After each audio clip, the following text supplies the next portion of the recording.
Olá, meus irmãos, bom dia. Que a graça e a paz de Deus possa estar mais uma vez com você durante todo este dia. A lição de hoje vem como título Provação no Fogo.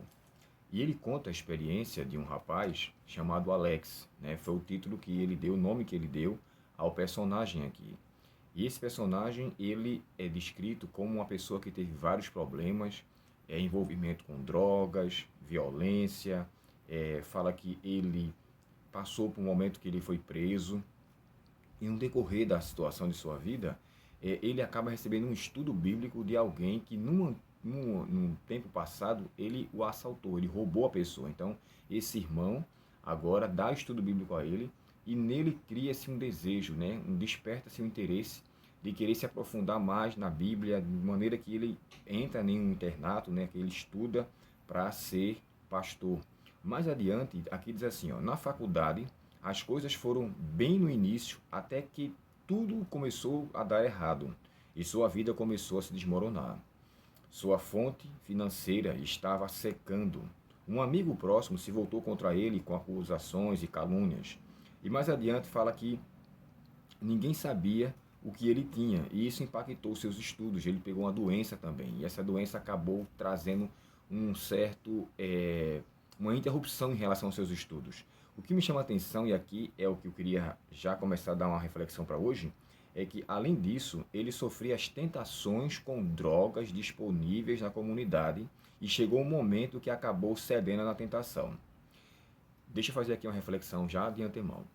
Ele estava em um lugar onde ele tomou conhecimento que na comunidade ao redor existia-se um tráfico de drogas, um comércio de drogas. E ele, conhecendo a sua situação, lamentavelmente chegou um momento que ele acabou cedendo. O autor aqui da lição não entra em detalhes em relação a esse personagem. Uma coisa que eu quero deixar claro aqui é como ele soube em relação a isso. O que foi com que ele permitiu com que alimentasse em seu coração o desejo de retornar à vida anterior ou à vida velha? Sabe? Nós nos conhecemos. Nós temos nossas dificuldades, temos nossas provações, nossas tentações, mas temos que ter muito cuidado, muita percepção e, acima de tudo, a atuação de Deus em nossa vida para que não venhamos nos enveredar naquilo que nos faz lembrar da vida velha, de maneira que ainda nasce em nós aquele desejo de voltar às práticas anteriores. É claro que a gente, enquanto estivermos neste mundo, nós não vamos estar por completo isento da natureza do pecado, porque ela ainda faz parte de nossa vida. Então há uma luta que fica entre a natureza carnal e a natureza espiritual. Esse rapaz aqui, Alex, né, ele acabou voltando à vida velha e acabou se prejudicando mais uma vez quanto a esse respeito, nessa situação. Agora, eu queria ler com vocês aqui um texto que se encontra no texto no livro de Provérbios, né? O autor da lição faz, pelo menos ele colocou aqui 4 textos para que seja respondido essa situação. Eu quero fazer uma pergunta para você. Se você estivesse com esse rapaz, com o Alex, diante dessa situação, e ele falasse isso para você, que conselho você daria? Coloca aqui nos comentários o que é que você aconselharia a ele a fazê-lo. E vou dar o meu parecer em relação a ele. Eu queria ouvir o que você tem a dizer em relação a isso. E o que me chama aqui a atenção é o comportamento desse irmão. Esse irmão que foi assaltado por ele, foi roubado por ele, deu a ele um estudo bíblico, sabe, gente? Nós precisamos, de fato, fazer valer o nome que nós levamos, que é cristãos. E cristão significa pequenos cristos, pequenas miniaturas da pessoa de Deus em toda a comunidade. Precisamos demonstrar aos outros quem de fato nós somos e a quem servimos, de maneira que ele olhe para nós. Talvez se eu estivesse no lugar do Alex aqui, eu pensaria, como é que esse rapaz, que eu um dia subtraí algo de sua vida, agora ele está me dando um estudo bíblico para com que a minha vida seja diferente, para com que eu seja transformado, para que eu não seja... Bem, o normal seria pensar que ele quisesse o meu mal, mas ele, na verdade, se importou em me trazer o conhecimento da palavra a fim de que houvesse mudança.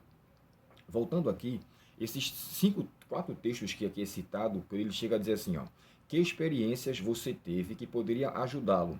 Que versos bíblicos você usaria? Bem, eu vou usar aqui a ilustração do que o autor colocou, os 4 textos, vou fazer um comentário breve em cada texto desse, Em seguida eu vou dizer a vocês que textos eu daria para ele, os meus textos que eu daria para ele. Aqui diz assim, ó, Provérbios capítulo 3. Em Provérbios 3, você já sabe que ali o autor do livro de Provérbios, ele aconselha a não abandonar o conselho do pai, a não deixar a disciplina de Deus, né, principalmente, né, o aconselhamento dos seus pais, mas especificamente falando sobre a orientação divina, que o temor de Deus é o princípio de todas as coisas. E é interessante porque essa expressão, o temor do Senhor é o princípio da sabedoria, que se encontra em Provérbios 1, verso 7, o autor, Salomão, não foi o primeiro a falar sobre isso. Quem primeiro faz menção a esse texto é Jó, e você pode conferir em sua Bíblia depois, Jó capítulo 28 e o verso 28. E observe quem era Jó, homem íntegro, reto, enfim.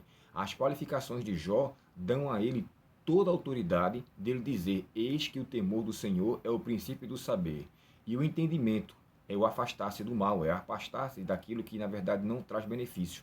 Aqui é o que devia ter acontecido com o Alex. O Alex, então, lamentavelmente, ainda tendo em sua natureza alguns vestígios, e aí é, né, que o próprio Paulo aconselha, né, a nos vestir do novo homem, revestir. E eu gosto desse termo revestir, porque isso quer dizer vestir novamente, porque ainda demonstramos vestidos daquela natureza antiga. Então coloque sobre ela, mas de maneira que ela apresente-se maior. E aqui, o texto de Romanos, Jeremias 29, verso 13, é um texto que nós conhecemos. Devemos buscar a Deus com todo o coração, nunca com o coração dividido, nunca com o coração, sabe, entre as coisas de Deus e as coisas do mundo. Nós temos, irmãos, uma natureza que deve ser vencida a cada dia. Todos os dias somos tentados, todos os dias somos colocados à prova para demonstrarmos se realmente somos do Senhor ou ainda estamos com intimidade com este mundo. É uma luta constante. E aqui o conselho de Jeremias é que a gente busque a Deus com o coração completo.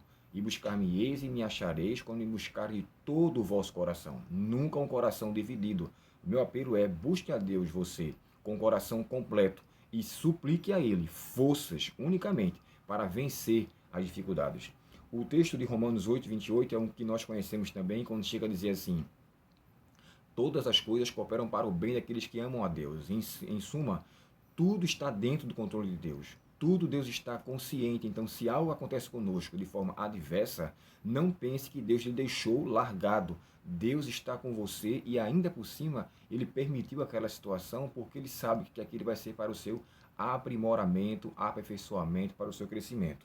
O texto de Coríntios, capítulo 12, verso 9, é o texto que nós falamos aqui na semana passada, sobre o espinho na carne, quando Deus disse para Paulo que a sua graça o bastava. Nós aqui nessa terra, eu já pegando aqui uma carona no capítulo 13 de Hebreus, verso 5, embora nos sintamos em situação desfavorável, desagradável, isso não me deve fazer pensar que Deus não está ali naquela situação. Né? Deus não nos abandonou, Deus não nos deixou. Quando ele chega a dizer aqui no texto de Hebreus: eu não deixei, eu jamais o abandonarei. As condições que nós passamos, nós somos tentados a pensar isso, mas nunca duvide da sua presença, do seu cuidado, de fato do seu auxílio. Esses são alguns textos que o autor colocou para com que pudesse aconselhar o rapaz. Eu queria ler com vocês dois textos. É um pouco extenso, mas eu vou ler com vocês. Colossenses capítulo 3, Efésios 4, 22 a 32. Olha só, eu estou lendo a nova versão atualizada da King James, que diz assim: preste atenção, eu quero que você guarde esse verso no seu coração, escreva e sublinhe e guarde na sua Bíblia, para que você possa lê-lo e aconselhar alguém que passar por situação semelhante. O texto começa dizendo assim: quanto à antiga maneira de viver, fostes instruídos, a vos despirdes do velho homem, que se corrompe por desejos enganosos, a serdes renovados no vosso modo de raciocinar, e a vos revestistes do novo homem, criado para ser semelhante a Deus em justiça e em santidade, provenientes da verdade.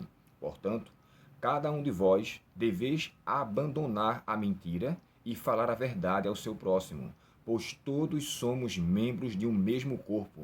Estremecei de ira, mas não pequeis. É aquele texto que é traduzido como: irai-vos e não pequeis. Acalmai a vossa raiva antes que o sol se ponha, e não deis lugar ao diabo. Aquele que roubava, não roube mais. Pelo contrário, trabalhe fazendo com as mãos o que é bom, para que tenha que repartir com quem está atravessando um período de necessidade. Não saia da vossa boca nenhuma palavra que cause destruição, mas somente a que seja útil para edificação, de acordo com a necessidade, a fim de que comunique graça aos que a ouvem, e não entristeçais o Espírito Santo de Deus, os quais fostes selados para o dia da redenção. Toda amargura, e agora vem algumas qualificações da natureza carnal, toda amargura, cólera, ira, gritaria e blasfêmia sejam eliminados do meio de vós, bem como toda a maldade. Pelo contrário, serem bondosos e compassivos uns para com os outros, perdoando uns aos outros da mesma maneira como Deus nos perdoou em Cristo. E o outro texto, semelhante a esse, é Colossenses capítulo 3 e o verso 1 a 10. Olha só, lê esse texto comigo. Portanto, visto que foste ressuscitados com Cristo, buscai o conhecimento do alto, onde Cristo está assentado à direita de Deus. Pensai nos objetivos do alto e não nas coisas terrenas, pois morreste e a vossa vida está escondida com Cristo em Deus. Quando Cristo, que é a vossa vida, for manifestado, também vos manifestareis com ele em glória. Sendo assim, fazei morrer tudo o que pertence à natureza terrena, imoralidade sexual, impureza, paixão, vontades más e a ganância, que também é idolatria. É por causa dessas práticas malignas que vem a ira de Deus sobre os que vivem na desobediência. Nelas também andastes no passado, quando ainda vivias nos seus hábitos, mas agora livrai-vos de tudo isto, da raiva, do ódio, da maldade, da difamação, das palavras indecentes do falar. Não mintais uns aos outros, pois já vos despistes do velho homem com suas atitudes, e vos revestistes do novo homem, que se renova para o pleno conhecimento, segundo a imagem daquele que o criou. Esses dois textos, para mim, irmãos, são muito fortes, são muito pertinentes, e eu queria que vocês lessem, vou repetir, Efésios capítulo 3 e o verso de 1 a 10, e Colossenses 4, 22 a 32. Por quê? Ele fala da vida antiga e da vida nova. Despidos, ou seja, deixar de sermos praticantes e nos vestir novamente. É tanto que Paulo chega a aconselhar os Efésios, no capítulo 6 e o verso 10, revestivos de toda a armadura de Deus. O meu apelo a você é que não se enverede em situações que lhe faça lembrar da sua antiga vida, em situações que lhe faça desejar aquilo que um dia você abandonou. Não assista, não leia, não busque nada que lembre aquilo que vai lhe corromper ou que vai lhe trazer à mente uma vida de fato que você quis abandonar. Como diz o hino, né? Estou seguindo a Jesus Cristo. Deste caminho eu não desisto e atrás eu não volto, nunca mais.